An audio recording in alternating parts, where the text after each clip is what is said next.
Oi, oi, pessoal, tudo bem com vocês? Como vocês estão? Nessa aula falaremos sobre precificação.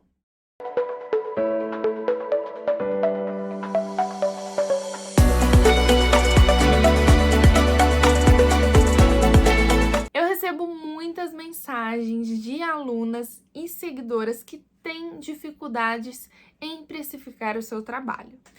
E existem várias formas de você fazer isso, de você colocar o preço nas suas peças. E hoje eu vou mostrar para vocês quais são essas formas e revelar qual a forma que eu utilizo. Primeiramente, eu queria falar para você não se prender a uma forma apenas de precificação. Por quê? O que funciona para mim pode não funcionar para você. E às vezes, né, a gente acompanha algumas artesãs, algumas empreendedoras que falam: essa é a forma certa de precificar. Você tem que precificar dessa forma. E você não tem que nada. Por quê? Porque pode ser que para você não funcione, para você seja algo muito trabalhoso e que não vai funcionar. Então, a gente tem que ver, né, qual é a sua realidade hoje. Eu vou explicar para vocês quais são as formas, mas antes eu queria dizer isso porque já aconteceu isso comigo e talvez esteja acontecendo com você também. De você ver alguém falar, né, impor que você deve fazer algo e na hora que você vai fazer, você não consegue ou tem mais dificuldade, fica com mais dúvida, fica fora da sua realidade e aí você se culpa, você se auto-sabota e pensa: nossa, eu tô fazendo errado, meu negócio não vai dar certo porque eu não estou fazendo da forma que tal pessoa indicou. Então, já tira isso da sua cabeça que hoje eu vou mostrar para vocês as formas e como eu faço, que é uma forma leve aí pra gente precificar as peças, né? De forma que tenha lucro, porque isso é importante, né? Porque também não adianta eu falar aí para você não se prender a um tipo de precificação, mas você também acabar tendo prejuízo, tá? Não é essa a questão. O que eu estou falando é a forma de precificar de fato, né? Não a relação aí entre prejuízo e lucro. Deu para entender? Vamos lá? Então, vou explicar para vocês as formas de precificação que existem. Lembrando, gente, primeira coisa, já tira da sua cabeça se você fazia multiplicação, né, do custo por 2, por 3, por 4, isso não funciona, tá? Já tira isso da sua cabeça que isso realmente vai te deixar no prejuízo. Então, eu vou explicar as formas que existem e você vê aí qual se encaixa mais para o seu cotidiano, né? Você vai ver qual que daria para você fazer e que funcionaria para o seu negócio. Vamos começar então com um modelo de precificação por hora trabalhada. E como que funciona isso, Lari? Calma aí, vou até colocar aqui um slide para que vocês consigam entender melhor. Primeira coisa, você vai precisar definir o quanto você gostaria de ganhar, né, trabalhando com amigurumi. Esse ganho é mensal. No caso, eu vou dar um exemplo aí de R$ 3.500 por mês, tá? Trabalhando 8 horas por dia durante 5 dias da semana por 4 semanas. Então, no mês, você vai trabalhar 20 dias, certo? Então, a primeira conta que você deve fazer é de R$ 3.500 dividido por 20, para você saber quanto que você vai ganhar por dia. Então, R$ 3.500 dividido por 20 dá R$ 175 por dia. Depois, você vai pegar esses R$ 175 e dividir por 8 para você saber quanto custa a sua hora. O resultado vai ser R$ 21,87 nesse caso. Você deve fazer de acordo com o quanto você quer ganhar, quantas horas trabalhar. E lembrem, gente, seja realista, tá? Não vai colocar aí que você quer ganhar 10 mil trabalhando 1 hora por dia. Por quê? Porque aí sua peça vai ter um custo muito exorbitante e talvez você não consiga vender, o que vai acabar te dando prejuízo. Então, seja realista, pé no chão, veja um valor, né, uma meta atingível e que você consiga, né, trabalhar durante os dias da semana, né, uma quantidade de horas legais para que você consiga alcançar essa meta. Essa meta que eu tô fazendo é uma meta extremamente atingível, tá? Inclusive, eu já faturei muito mais que isso, até com a venda de amigurumis. Não pense assim, mas R$ 3.500 é muito, não vou conseguir, eu acho que vou diminuir a minha meta mensal. Só que você diminuindo a sua meta mensal, você também diminui a sua hora trabalhada. Então, é um pouco relativo, mas pense num valor legal, que faça com que você tenha uma renda boa no final do mês, mas que também seja algo que você dê conta de alcançar, beleza? Já temos o valor da nossa hora, que seria R$ 21,87. Agora a gente vai partir para outra conta, que é o quanto vai custar o meu amigurumi. Então, por exemplo, se você está fazendo um amigurumi, né, um bichinho, e aí você demora 6 horas para confeccionar esse bichinho. Quanto que você vai gastar de hora trabalhada, né? Então, você vai fazer 21,87 vezes 6 para você saber quanto que foi o seu custo da hora trabalhada. Teremos o total de R$ 131,22.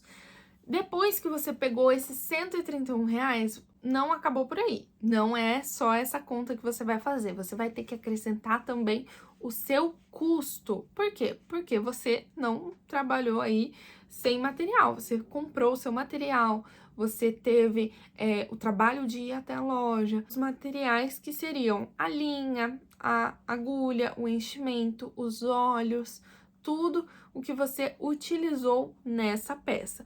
Então, suponhamos aí que o nosso custo seja de R$ 30.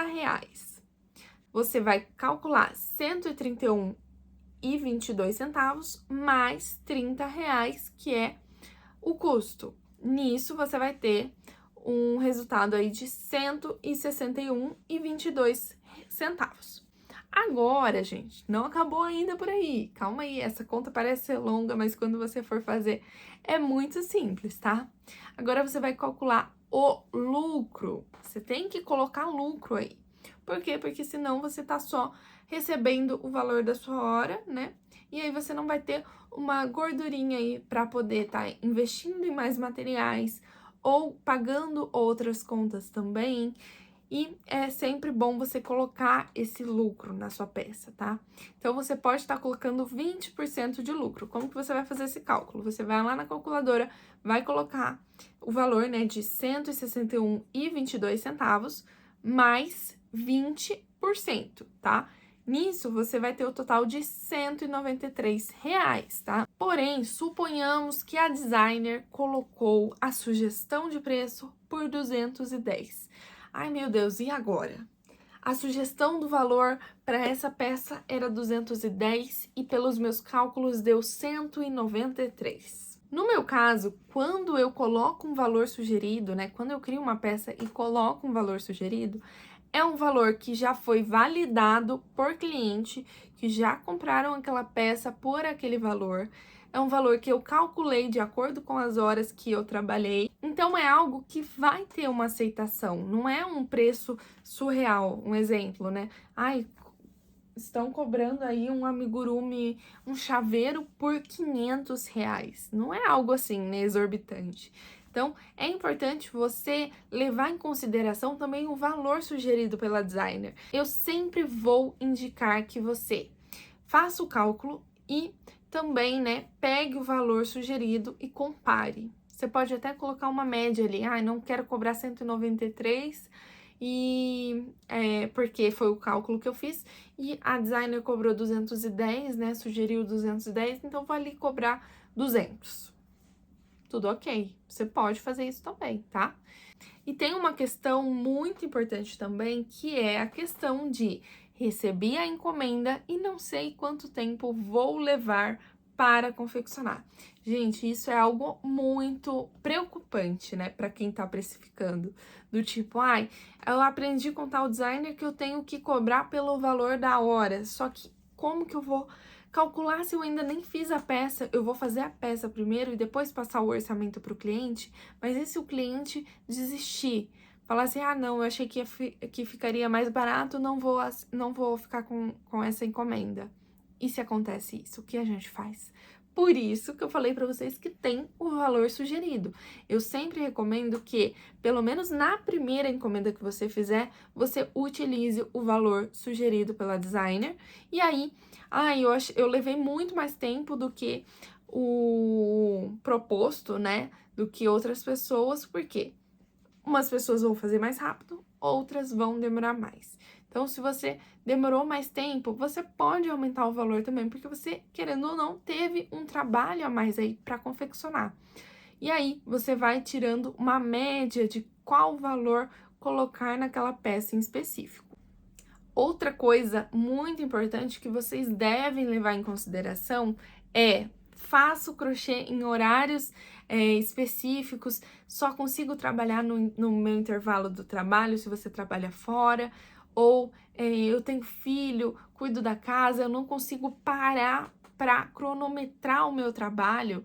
Isso é algo que acontecia comigo, não por ter muitas tarefas em casa ou outras distrações, mas por quê? Porque eu era a pessoa que falava com o cliente, que crochetava, que fazia pedido de linha, fazia pagamento de tal coisa, mandava a receita para as meninas que me ajudavam. Então, eu tinha muitas funções e eu não conseguia parar para cronometrar quanto tempo eu levava para confeccionar aquela peça. Então, como que eu ia cobrar um valor se eu não sabia quanto tempo eu levava para fazer? Isso pode acontecer com você também, e você acaba, né, se sentindo um pouco culpada de ter que cronometrar, aí sai correndo para fazer tal coisa, meu Deus, o cronômetro tava rolando, e isso é muito difícil, pode estar atrapalhando aí a sua saúde mental. Por quê? Porque você vai se sentir culpada, vai pensar que está perdendo dinheiro, vai pensar, não estou conseguindo precificar direito,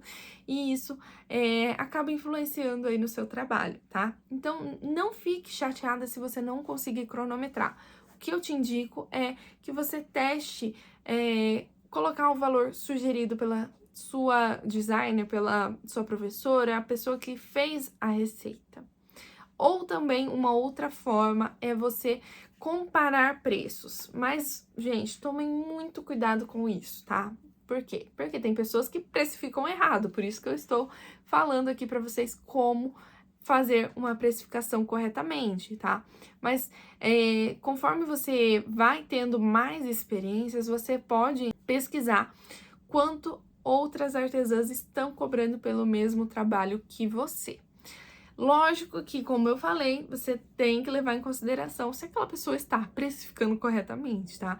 Por quê? Porque é comum, né, você, por exemplo, encontrar um amigurumi que você vende por 150, uma outra pessoa vendendo por 30 reais. Tá muito fora, muito abaixo do valor de mercado, muito abaixo do valor sugerido.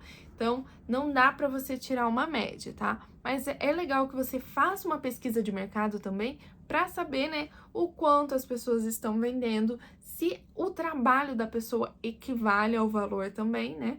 Por quê? Porque a gente sabe que tem pessoas que são mais experientes e pessoas que não são tão experientes, né? E conforme você for confeccionando, você vai tendo mais experiência. Muito provável que no meio do seu caminho você encontre aí pessoas que trabalham com o mesmo produto que você e não tem a mesma qualidade que você. Aquela pessoa, ela pode estar vendendo por um preço inferior, mas você não pode se comparar com ela. Por quê? Porque ela não tem o mesmo nível de experiência que você, não tem o mesmo nível de qualidade. Então é importante vocês considerarem isso também. Vou dar um exemplo, né, no nicho de pets. Vocês podem até pesquisar, né, e encontrar alguns pets sendo confeccionados por outras artesãs que não são parecidos com o do cliente, né, que são pets muito diferentes aí, que não tem uma qualidade muito legal, que não são tão bonitos esteticamente, e aí você vê a pessoa vendendo aí por um valor de 100 reais, por exemplo, e você vendendo por um valor de 350. Eu tô precificando errado? Não. Ou também, se a pessoa vende um mini pet, você vende um pet maior, os valores podem variar. E é isso. Agora eu vou falar para vocês qual forma que eu utilizo e sempre utilizei. Seria um pouco hipócrita da minha parte eu falar para vocês que eu cronometro tudo certinho, que eu vejo, quanto tempo eu demoro para fazer cada coisa. Lógico que sempre que eu vou criar uma receita, eu tento cronometrar para poder passar para as alunas, mas no meu dia a dia, quando eu estava trabalhando com encomendas, não era assim, porque eu não tinha tempo de ficar cronometrando, parava o cronômetro para fazer outra coisa e tal. Como eu fazia muitas funções ao mesmo tempo, não dava para fazer dessa forma, não funcionava para mim. Existem também outros meios, como aplicativos, que geram aí direto, né, o quanto você vai cobrar. Então, você vai colocar todas as informações, como o tanto de horas que você trabalhou, os seus materiais, os seus custos, e aí ele gera automaticamente. O aplicativo chama Crochêland, eu já usei algumas vezes também e vi que sempre batia mais ou menos com a precificação que eu fazia, por isso não foi algo que eu usava sempre, né? Eu usava mais como confirmação para ver se o preço que eu estava cobrando estava ok. Essa é a forma que eu utilizo, gente, eu misturo tudo e é o meu jeitinho aí de precificar. Eu gosto bastante de precificar usando o valor sugerido, porque, como eu falei, a designer não colocou aquele valor à toa, não surgiu aí, caiu aí do céu o valor, apareceu na cabeça dela, ela falou, vai ser esse valor. Sempre tem um estudo por trás, né? E por isso, eu acabo indicando que você utilize o valor sugerido, confira de acordo com os seus custos, faça esse cálculo de precificação para conferir se o valor sugerido está batendo, ache uma média aí, se está menos ou se está mais, e veja também se o público, se o seu cliente vai ter uma aceitação legal com esse produto. Se você validou o produto com esse valor, pode continuar cobrando esse valor, porque se uma pessoa pagou, outra pessoa também pode pagar. Então, eu sempre levei isso em consideração e funcionou muito bem aí durante esses meus 5 anos de trabalho com encomenda. Lógico que no começo, como eu falei em outros vídeos, né, eu não sabia precificar direito e acabava saindo no prejuízo, mas depois que eu comecei a entender, comecei a ter mais experiência das técnicas de precificação e entender como valorizar o meu produto, não só precificando, né, com uma margem de lucro maior, mas sim valorizando para que o cliente veja que aquela peça tem valor e que aquela peça, né, pode ser cobrado um valor mais caro por conta da personalização. Isso a gente pode falar até em outro vídeo, porque a personalização, você pode aumentar aí o valor da sua peça por ela ser uma peça única, com características do seu cliente, se for um boneco, por exemplo, ou do pet do seu cliente, no caso dos bichinhos, e isso torna muito mais especial, podendo então você cobrar um valor a mais por isso. E aí, depois que eu entendi como funcionava essa coisa da precificação, tudo foi dando certo, né? Eu fui tendo lucro real, né? Eu conseguia ver o dinheiro no fim do mês, não estava pagando para trabalhar ou pagando apenas os materiais, e aí acabava que olhava, cadê o dinheiro que estava aqui, não conseguia pagar as contas. E não, isso aconteceu no começo, né, quando eu precificava errado, mas depois eu consegui ter muito lucro e viver muito bem com a amigurumi. Então é isso, eu espero que vocês tenham gostado do vídeo. Me conta aqui nos comentários qual modelo de precificação você gosta de usar, se você cria aí números da sua cabeça, se você faz pesquisa, se você utiliza a hora trabalhada ou utiliza apenas o valor sugerido pela artesã ou faz uma mistura de todos como eu faço. Me conta aqui que eu quero saber. E se você gostou desse vídeo, não esqueça de curtir, compartilhar com outras amigas artesãs também, me seguir para você receber outros vídeos e ativar as notificações, porque assim, quando eu postar vídeo novo, você vai receber e vai poder assistir em primeira mão, tá bom? Então é isso, não deixe de me seguir lá no Instagram também, que eu sempre tô postando coisa legal. Meu Instagram é @arteslmk. Um beijo e até a próxima aula!